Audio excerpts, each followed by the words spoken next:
Hello, everyone. When I got up this morning, I read these beautiful words which went as no one is expecting you to be perfect. But are you constant in your striving to be better personally? Answering this to yourself is all that matters. The past months have taught us to be resilient, patient, and strong. Now, come August, and now the next best thing that we can learn is to be decent to others while being kind to your own self. We are all navigating unprecedented times. None of us have been here before. None of us know exactly what will happen. And the only thing we can really do is take one day at a time. Be mindful and remain in the moment. And while we do our best to stay in the present as best as possible, the astrology of the moment is inviting us to practice kindness and decency to ourselves first and then to each other. Now, the planets in August are also somewhat indicating the same two factors for us. Are you being kind to yourself? Is it easy or challenging to be decent to those who see things differently than you? Can you perceive the tension that comes up with others as an opportunity to practice both kindness and decency? Astrology does shine a spotlight on qualities that are most helpful at any given moment. Now, learn about the importance of staying alive and adaptable right now as we are embarking on new territories at this point of the year. We have to stay aware, alive, adaptable, and not be too stubborn or fixed or rigid in our ways because stubbornness or rigidity right now is a bit of an illusion. There is a call to go forward into new territory and experience it. Survival in this world is a choice, not a compulsion. So, when we make a choice, we need to figure out how best we can do it. Contemporary astrology helps how to adapt to new situations by exploring the great potential within us.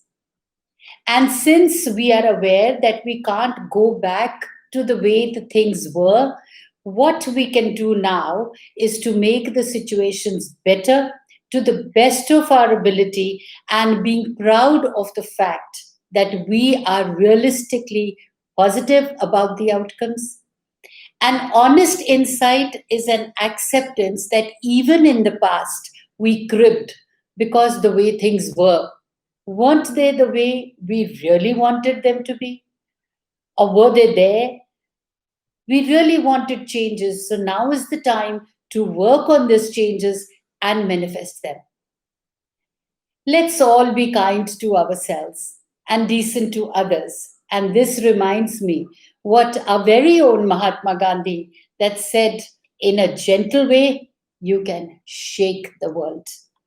Now, for what August inspires us to do, I will be telling you for every zodiac. Capricorn, August 2020 for y'all. Well, this is a period of decluttering your mind and the environments where you live and work. Your eighth house is strong until the 22nd. So, this is a month for detox regimes and cleansing your life. This is a period of transformation where we eliminate what doesn't belong in the organism materially, physically, psychologically, and mentally. Like they say, purging. Purging is always the prelude to renewal.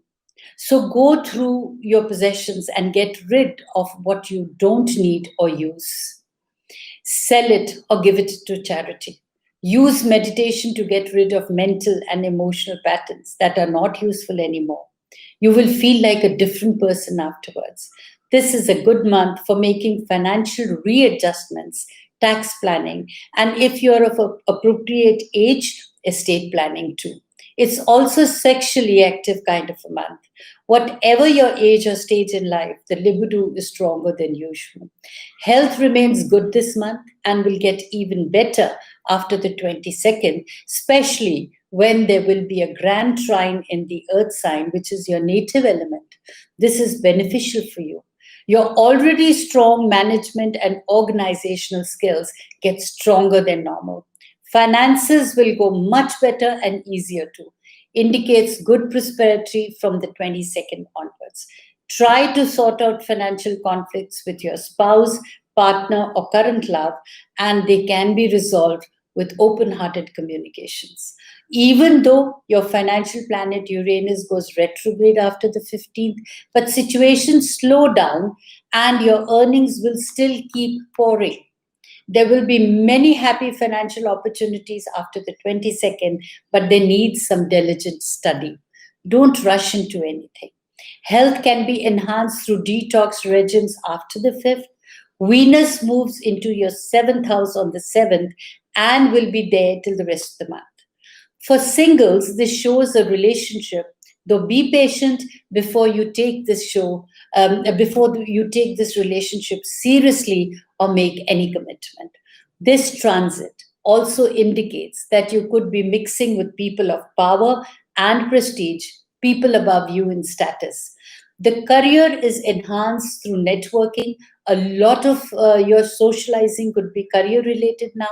Your social grace and magnetism are very strong from the 1st to the 3rd and from the 19th onwards as your love planet moon waxes.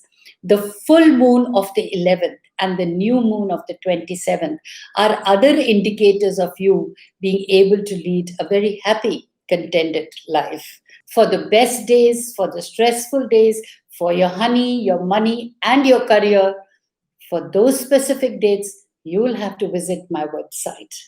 Stay tuned because in my following video, I would be apprising you as to how to make the best use of the grand trine that is happening in the earth element. Explore and manifest your talents, for it represents worldly wisdom and instinct for what's needed for bountiful harvests, sensualism, and artistry. Grand trines are harbingers of luck, especially if you utilize their energies intelligently. So be aware. Till then, stay blessed.